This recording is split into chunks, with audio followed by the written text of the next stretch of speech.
Yeah. I don't know if that's is that mic working? Yep, it's working. Cool. Right. Let's get started. You guys look so full of enthusiasm. See a lot of. Thank you for doing that to the camera, guys on the left.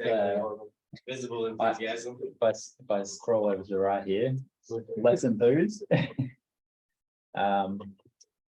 Cool. Well, week 2. Today we're going to look at a little bit of planning around your podcast ideas. I know last week we were talking about other podcasts and whether or not you guys have actually been listening to podcasts. It looked about 50-50. Some people have, some people haven't, or some people haven't consistently. And then we sort of discussed some of the ideas that you might want to start fleshing out for your own podcast for the assessment. And I kind of sent you guys home with the task of think about a podcast that you might want to do, come next week with an idea that's a bit more rock solid. Yeah, so basically today will be less of like a PowerPoint style type thing and more of like I'm going to give you guys some, for those of you who are following online, the information basically is going to be, I'll share it to you now.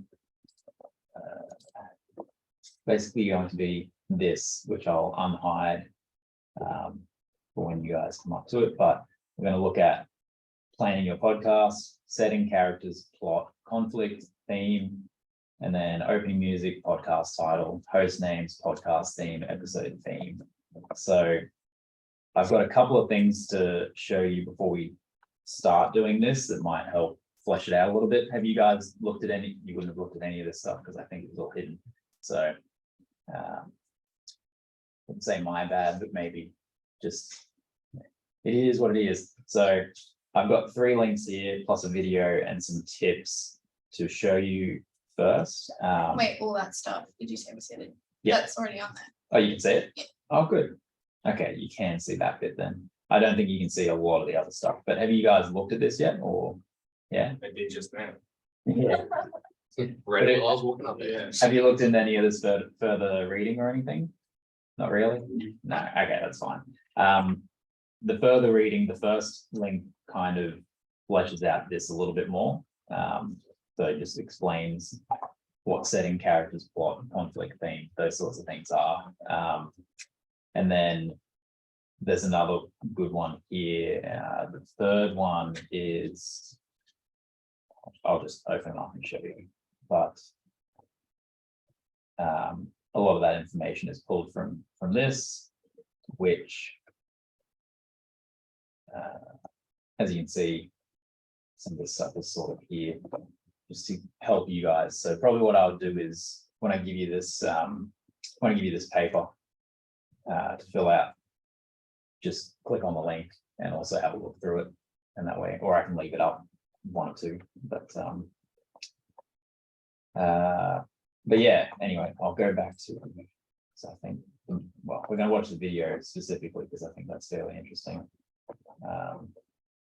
There's a little bit on this Clear Voice website, which I thought, might help.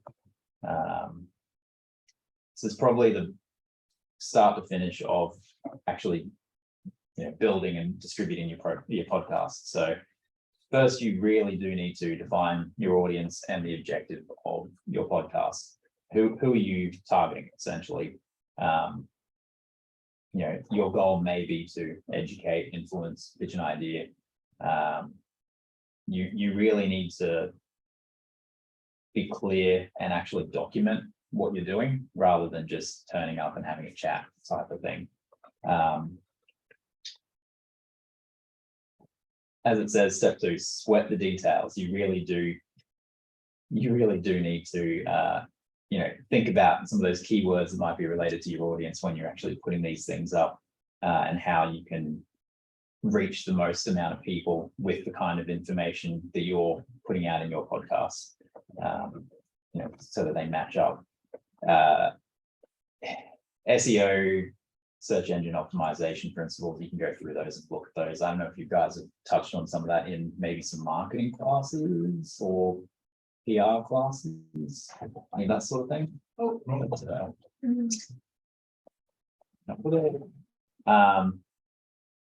Don't worry about purchasing your equipment, but people who are starting off often have to purchase equipment because you probably can't just do it up with whatever. Like straight into your laptop mic's going to sound pretty garbage and you can't do much with it. So creating a show structure, royalty-free music would definitely be useful in this. You guys all have, I think Bailey, yours might be still active, maybe your Storyblocks account. Yeah, I think it's. Yeah, yours should be as well. Yeah, I've kind of left them on for now because most of the people who are on there at the moment are still continuing on. So yeah, and your guys should definitely be.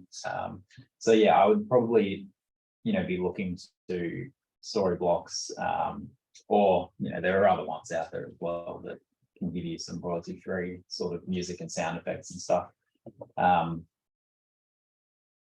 Yeah, and like it says here, a 5-minute podcast could be more effective than a 60-minute podcast. It just depends on your target audience and what you're trying to actually achieve. So, I mean, in your cases, you're all doing 6 15-minute podcasts. So, you've got to be, I guess, thoughtful about what you're doing in that 15 minutes. Don't waffle for 15. 15 minutes isn't hard though, is it? What do you mean? As in like, it has to be Hard capped? Yeah, I would say like 10% either way. yeah. Yeah, like normal. So, a minute and a half flexibility either way, sort of thing. But It don't goes over by a few minutes, is that right? a couple minutes, Yeah. yeah. But like, don't rock up with 10 minutes, and Yeah. probably don't rock up with 20 minutes either, because that's going to be. Remember, I got to listen to them all. And if everyone comes in with a 45-minute podcast times 6, But I'm then gonna be all very quality sad. content though. So it's easy Oh, listening. of course, that is. It's You're gonna be 100% really all into quality. podcast after this. Yeah, very much so. Either that or hate them. No, they're good. I like the concept of podcasts. I just don't know whether or not there's enough structure around. Quality. Yeah, like I think the quality lacks. It's kind of like I kind of put it towards like Reels or TikTok or something like that, where like one video is real good.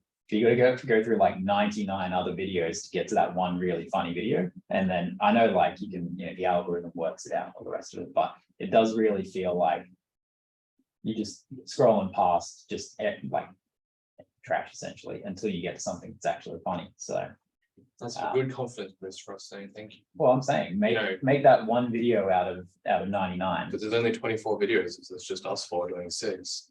Yeah, I'm not Make if they were in so 2,400 videos, those are the 24 good ones, is what I'm saying. excellent. Yeah. That's what I want to hear. And of course, the other 6 that Ben will make as well. So recording the show,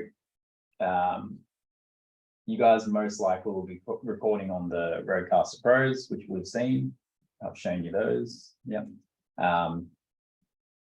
Otherwise, possibly in the studio, the radio studios. You can also, as it says, record into Audacity and GarageBand. We have Pro Tools as well, so you can do that here. I'm still working on getting that working from home. It's just I won't go into it on the recording, but it's more just it's being held up higher up than me at the moment, but should be pushed through soon.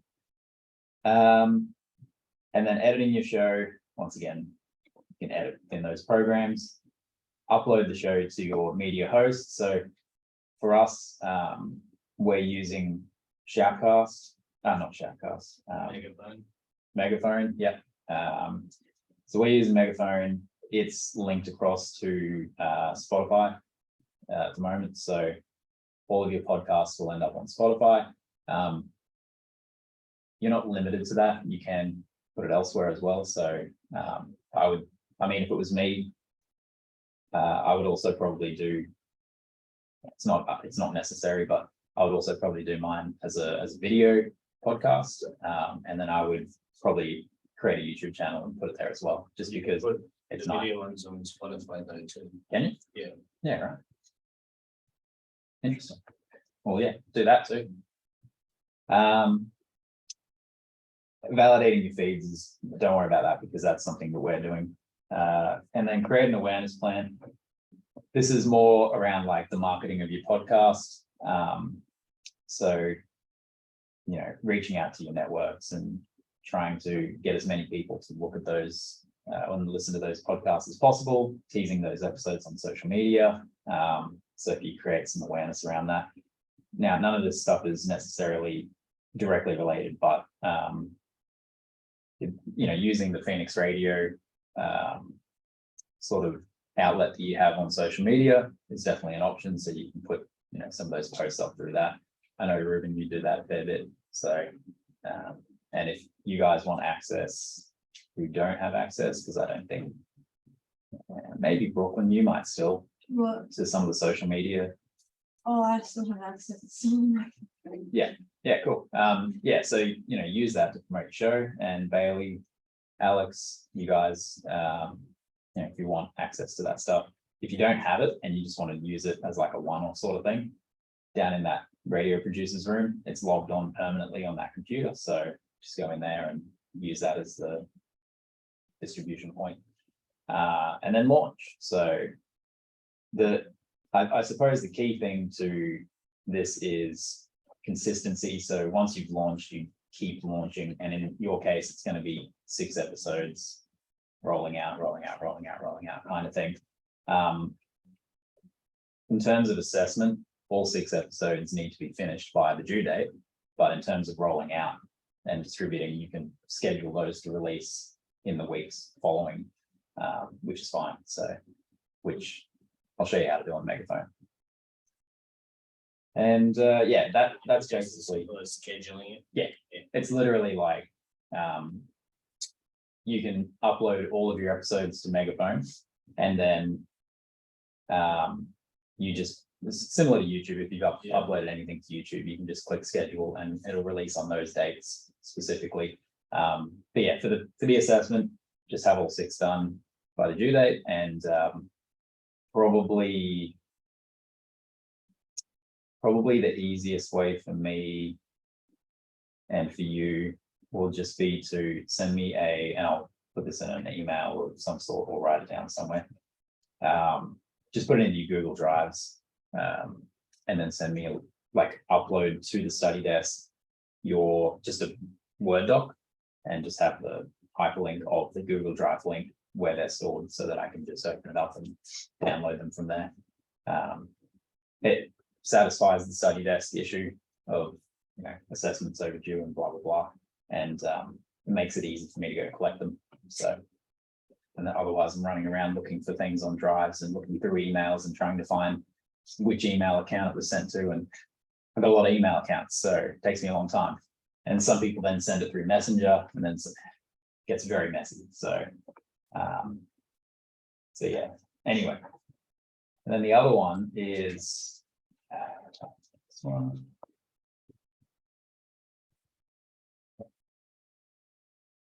So these are just some tips. I'd probably just read through this.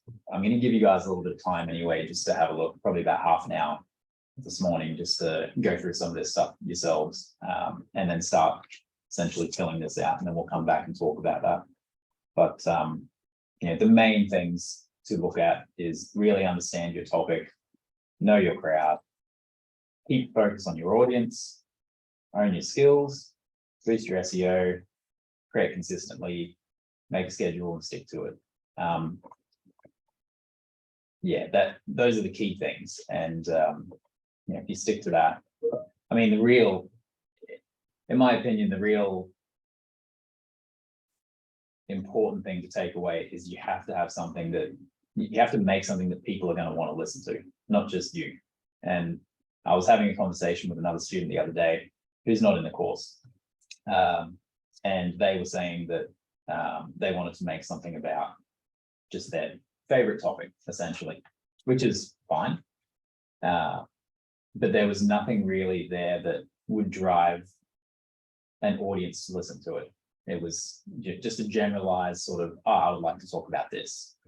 And I was like, okay, well, who's your target audience? Oh, everyone?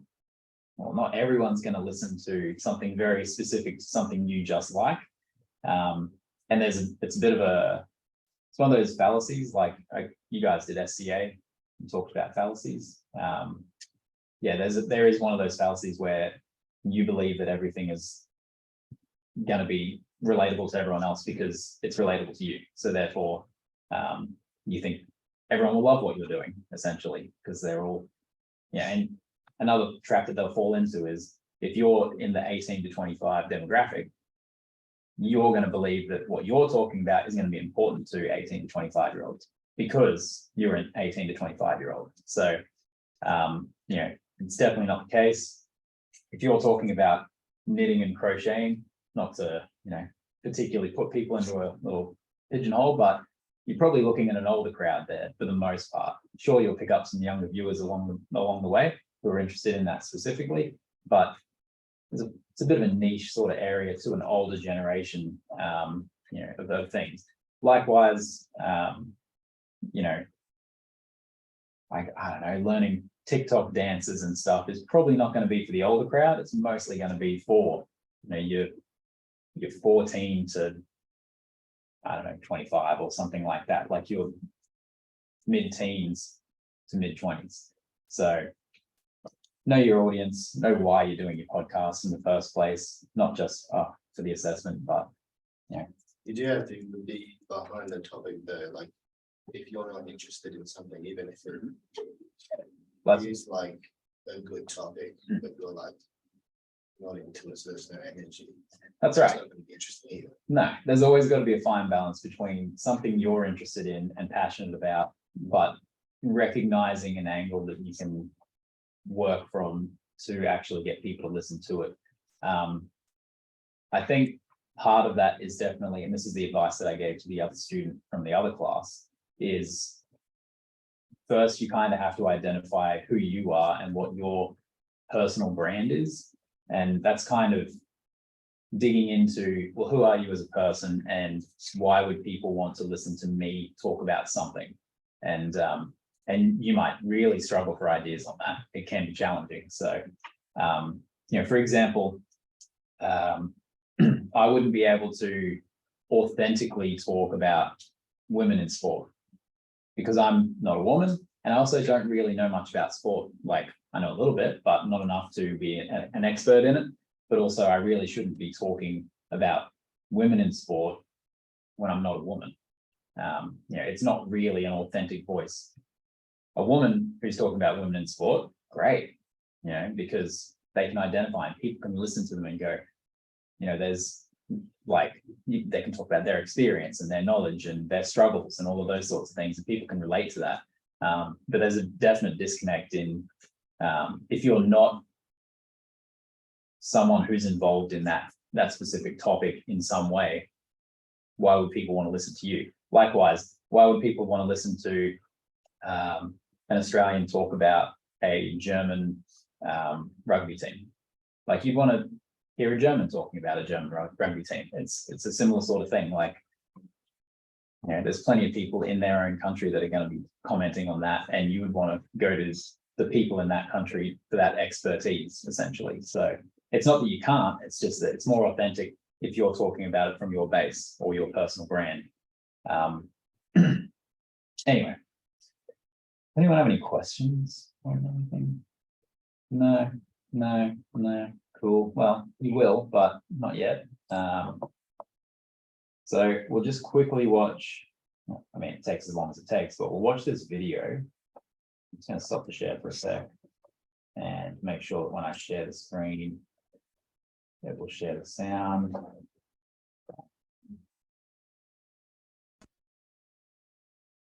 So, this video. weirdly audio at the start, but anyway, we'll be right.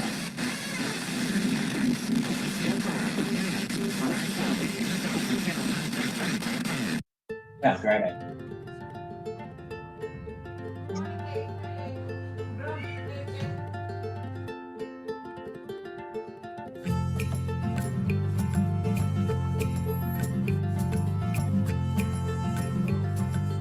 The way I got involved in radio is purely by accident. So I was in bands for years, stayed in England doing that for about 3 or 4 years, and then came back to Ireland. Afterwards, I ended up playing on TV chat shows, PK Tonight, The John Daly Show, stuff like that. Then after that, I ended up doing, of all the strangest jobs, hidden camera stuff, pranking people on the street, a bit like Candid Camera. It was a thing called Just for Laughs. And after that, went to work behind the camera as a researcher, and then eventually sent a tape in as a voiceover reel. I wanted to do some voiceover work into a radio station. Sent it in to them and they said, "Did you produce that? Because if you did, we do need a producer." That was 10 years ago. And I now write ads as well as voice them and produce them. A typical day for me starts quite early. So I do my breakfast show on Downtown Country, tune in. And then from 9 to 5, I write adverts. And the day is just a mixture of that and drinking tea. When I arrived in this industry about 10 years ago, I was expecting to be working with lots of tape. It was the first time I ever worked with digital recording, and it couldn't have been easier. Sound is something we see nowadays, and then we can chop bits out and stuff, whereas it didn't used to be like that. You had to listen to it and have a very good ear. I'm not so sure you need as good an ear nowadays to be able to do what most of us do in radio, because it is so easy to do, and that's all thanks to the technology. If you want to come along to a radio station and see what it's like for yourself, number one, you have to find a radio station near you and be really, really nice. Write them a really nice email. Well, today I'm going to show you how to make a podcast. Now, what is a podcast? The name podcast comes from back in the day when there were just iPods and you could download audio broadcasts onto them and listen to shows. But soon people realized you could make your own, and that's what this is all about today. Basically, all you need is an app that will record audio. Just want to stop just for a second and just point out that what this guy did in the beginning of his video was he kind of positioned himself as an authority on this subject so that you'll actually believe what he's saying. He's not just some guy who makes videos in his basement. He's a guy who's been involved in the radio industry for 10 years, 20 years, whatever it is. Like, he's been around for a while. He's made a lot of stuff. He knows what he's doing. So yeah, this is something that you can also tie in with your podcast as, well, why are people listening to me? And build this into potentially your introduction when you first start off, introducing yourself and who you are and why people should listen to you, essentially. Not going, you should listen to me because, like, be more subtle about it. But like this guy has just done, talk about that. Now make sure that before you start, whatever you're going to record your podcast on will play back at a decent sort of quality, because you might have the best idea for a podcast out there and think, this is great, I want to share it with the world. But if they can't hear them, if it sounds muffled, who's going to listen to that for more than 5 seconds? So make sure it does sound clear. Now, how long is your podcast going to be? Well, if it's going to be a podcast about boiling an egg, it takes 3 minutes to boil an egg, but how long does it take to describe how to boil an egg? I reckon I could tell you that in about a minute and a half, and then say, see you next week. That could be a little short podcast. But if I was to talk to you about the Russian Revolution and everything that affected it, I'm sure that would take me a good hour long to explain that. And that's the kind of thing you need to think about when you're doing a podcast. Now, don't think that it's just you sitting at home with a microphone and that's it, you talking to the world. You can involve your friends and you could sit around the kitchen table and have your own sort of chat show if you wanted. It could be you saying, I'm an autograph hunter. Today I'm looking for Drake's autograph. I'm going to try and get it. Follow me on my podcast. And then stop recording. Go and find Drake. Maybe ring up his manager, record that phone call if you get permission. All this requires a bit of planning, and most importantly, a script. Because if you don't have a script before you go anywhere near a microphone, you don't have anything. You must know what you're going to do and how it's going to end. Always make sure that it's aimed at an actual audience who cares about what they're going to listen to. Fake local news. Okay, so we're going to try and record a podcast, and for the purposes of this, it's going to be Keithley's weekly nursery rhyme podcast. Every week features a fantastic nursery rhyme. This week's episode will be Mary Had a Little Lamb. First thing we're going to do is start recording. Here's the record button here, that big red one. And it looks like it's recording. Yes, it's picking up level. Hello, and welcome to Keithy's Nursery Rhyme Podcast. Today, Mary had a little lamb. Its fleece was white as snow, and everywhere that Mary went, the lamb was sure to go. Thanks for listening. See you next week. Stop the record. And there is our piece of audio right there where we can see it. Now, it's not finished, obviously, even though you thought it was brilliant. It needs to be edited because, listen, I'm just going to play it back by just tapping this once. And it looks like it's recording. Yes, it's picking up level. We don't need to hear me talking about the whole thing recording, so I'm just going to move the line to there to where I wanted to actually start from and get rid of the rubbish I don't need. Tap, tap on the scissors, and there we go, and tap on the little bin right here. It's asking me, do I want to remove? I'm pretty sure. There we go. And now when we listen to the very start, does it go straight into the top of the show? Let's just tap once and see. And welcome to Keithy's Nursery Rhyme Podcast. Today, Mary had a little lamb. That is editing, it's called. Just manipulating what you've recorded. I was just removing a little bit I didn't need. It was edited out. But I can, of course, take this well-known rhyme and cut it into different bits and rearrange the lines in the wrong order. And welcome to Keithy's Nursery Rhyme Podcast. We'll stop there. Cut it there. We'll take the first line. Today, Mary had a little lamb. Its fleece was white as snow. It's all been spliced up now and divided. These lines going across the screen show you where I have made the cuts using the scissors. But I think if I go back to this screen, I should be able to move them around. There we go. And now when we play it, the lamb was sure to go. That's not the first line. And everywhere that Mary went, today Mary had a little lamb. Its fleece was white as snow. I think you can hear it's all been sort of jumbled up, and that's just very simply how you can edit things. But what use is editing? Editing is absolutely brilliant because whenever you make a mistake, like that gap that we don't need, we can just edit it out. My podcast is just all speech, but if you want to add music, it's very simple. All you have to do is hit the music button, funnily enough, just right there. And it will open up either the music library that's on the iPad or whatever device you're using, or other apps is another choice it will give you. It might be something off SoundCloud. But just make sure that whatever music you're going to put on it, you have permission to use it beforehand. Now, when you're done with your podcast and you want to share it to the potential audience that's out there, we need to share it. And how we do that is we hit the share button here. And this particular one gives me the option of sharing the file to SoundCloud. I think we've all heard of SoundCloud. That's just one example of a site that will host your podcast. But there are many others out there if you want to look around and shop around. Look, I've rabbited on enough. It's up to you guys to go and try it yourself. Have a go at podcasting, see how you get on, and who knows, maybe I could be listening to you in the future. Well, that was mildly useful.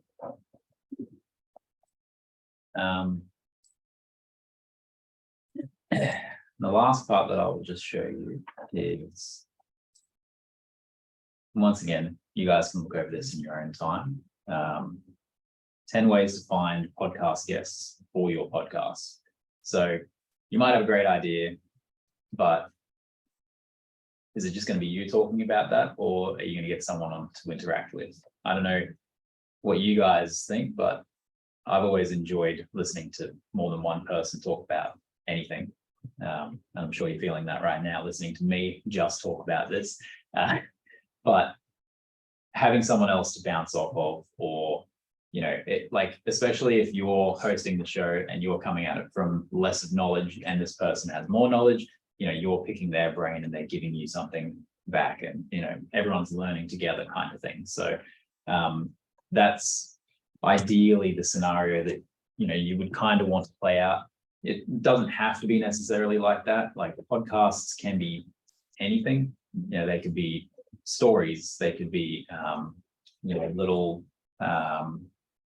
mini kind of radio opera type scenarios, like you could write like a short play type thing and have sound effects added in. Like you can do a lot of things, but all of those things still are going to require having other people's voices in to fill out the characters, or to flesh out. It's going to be nicer to listen to more than just one voice.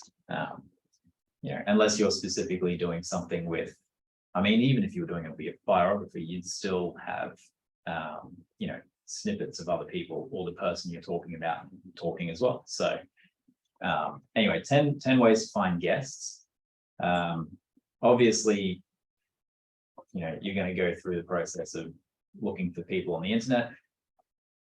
This is probably like the starting point. So say you wanted to interview someone in sport, and you wanted to, like, the easiest way to do that would be to look for someone locally first. So you would get on and do some research and see who in your area is a high profile or mid-profile kind of person that you think you might be able to get onto.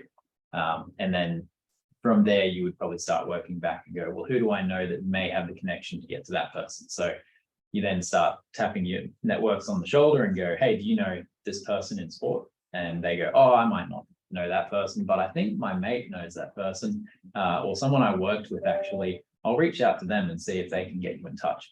It's that kind of thing. So the internet, I suppose, is probably a good starting point for just fleshing out where you may or may not be able to pick up some interview opportunities.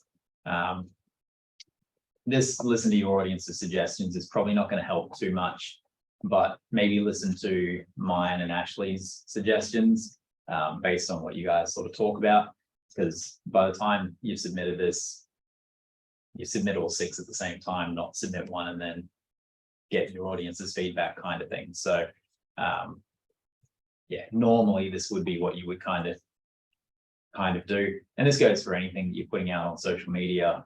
If you were doing like live streams and things where you're talking to a little following that you've got, you would be engaging with your audience and going, well, what do you want to hear more of, kind of thing. And you'd be looking at your analytics and stuff and saying, okay, well, this week I talked about exercise and it did really badly, but the next week I talked about, or last week I talked about pickup lines and it did great. So, what is my audience looking for? Clearly, they're looking for pickup lines over exercise. People are bored by exercise, or something like that. So, looking for a potential podcast guest from your audience, same sort of thing. So they might suggest something. Connecting with popular people. This kind of goes in with when you're pushing these podcasts out, tagging people that are in that industry, or other, like, say it was sport. Once again, I'm picking on sport because it's an easy one, but if you put something up about a local Brisbane person who plays NRL, for example, maybe tagging that person and some other people in the NRL sort of commentary kind of field would help you connect with some of those people, because they will see you as an up and coming kind of authority on the subject, and gets you more eyes on your product essentially. Ask your previous podcast guest to give recommendations. That's a good one. I do know a person who has done very well basically by doing interviews, and they got one interview to start with one person through someone else. And then from there, every interview that they got for like 50 interviews in a row, maybe more, was just off the back of the last interview. So when they were talking to that person, they were like, oh, do you reckon there'd be a chance for me to get an interview with this person because you know them? And they were like, oh yeah, sure, I'll set that up. And he just literally jumped and saw how far he could actually do that. And quite an interesting experiment. But yeah, he was well over 50 the last time I sort of checked in with him. So it is a good way to, like, you only got to get the first one. Once you got the first one, you should be right to get all the rest of them. So use Twitter. Twitter's, it is what it is. Some of you might still use it, some of you might not. I don't know. Who has a Twitter account here? As in an account that I don't use. Yeah, you got one, but you don't use it. You guys don't use it?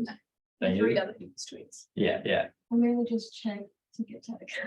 Yeah. Did the update. I'm like, I was using mine for a while just to check on like PS5 and when I could get one.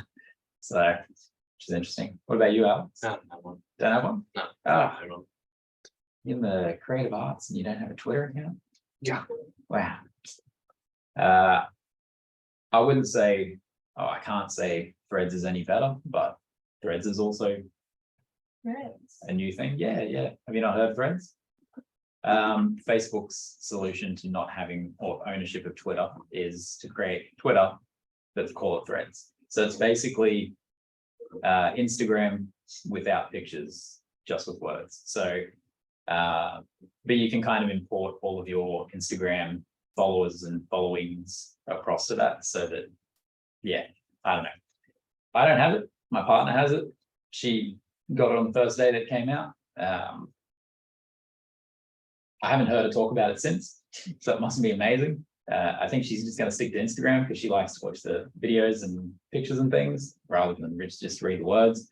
But yeah, it's another kind of similar sort of option where you can put up hashtags and all the rest of it. So, yeah, I mean, a celebrity could be your next podcast guest. We've already sort of gone over that. Try different guest booking services. This is probably not going to come into what you're going to do. But yeah, I mean, technically you could pay someone to be a guest on your show. You can find guest booking services for free, but you know, say you really wanted to get, I don't know, I'm trying to think of someone who would be enough of a sellout to want to offer their interview services for money, but those cameo people, you know, the people who do cameos and stuff, the celebrities that do that, possibly someone like that, like you could organize to have a cameo from that person and just do a quick interview and cost you maybe a couple $100, but you get the interview kind of thing. So I'm not suggesting that for this, but if you ever were really desperate to talk to a celebrity, you can't see me, but I'm using quotations around celebrity, then yeah, you could technically go down that route. Formal emails, that's another way to do it. You know, it could even be that you have, you know, maybe some connections within radio, like, you know, Ruben, you've got connections there. Potentially you want to do a podcast around, I don't know, whatever you're thinking. You might be able to tap on a few people that you know there and go, oh, I know that you interviewed them a few months ago.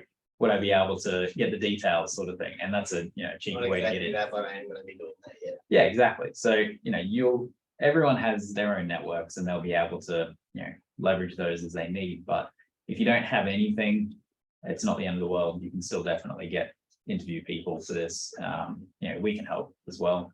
I know Ashley's always looking for something to do. Ashley, right? Ashley, you're looking for something to do? No. We'll listen back and you'll be like, please no, please no. Find podcast guests on social media platforms, same sort of thing. This is all really just like doing your initial research into where you can find people and what you're going to do and that sort of thing. It all comes in under the same thing. Don't say it from uni though. Yeah, well, I would advise when you're reaching out to people not to promote that you're a student, because you may not get the respect that you deserve from doing what you're doing. I've often found in a professional environment, if you're talking to other professionals and you mention you're a student, they pretty much go, it's not important. They'll disregard you a little bit and be like, oh, it's just a student project. I won't worry about following that up. It's, you know, not for a real, you know, radio station or real podcast or real film or whatever. So the more professional that you present yourself, and less amateurish sort of student learning kind of situation, the better usually. So, you know, treat it like a real thing, go out there and be confident. It's kind of one of those, I hate using the phrase, but basically make it kind of situations where, you know, you're a student, but you want to be taken seriously as a professional. So therefore represent yourself as a professional, and then that will happen sooner or later. Yeah, so that's pretty much all I want to go through now. What we might do, it's nearly 10 o'clock, might take a few minutes break, come back and probably spend half an hour or so just going through and I've printed off some of this stuff for Ben online because it's only you at the moment. Just work through basically this page here, week 2 planning a podcast, and just think about these sort of key points: setting characters, plot, conflict, theme, opening music, podcast title, host names, podcast theme, episode theme, and look into these links as well and read through them. And yeah, if you're struggling to come up with ideas, feel free to reach out to me or Ashley, preferably me, just because I'm trying to give Ashley a bit of a break. And yeah, hopefully that's interesting enough. I'm going to stop the record. And yeah, for the tutorial, I won't post a video, but essentially it's just going to be working through fleshing out ideas and getting them fairly solid now, because it's getting close to when you guys have to do your first assessment, which is writing up the 500-word pitch of sorts. So anyway, I'll see you next week.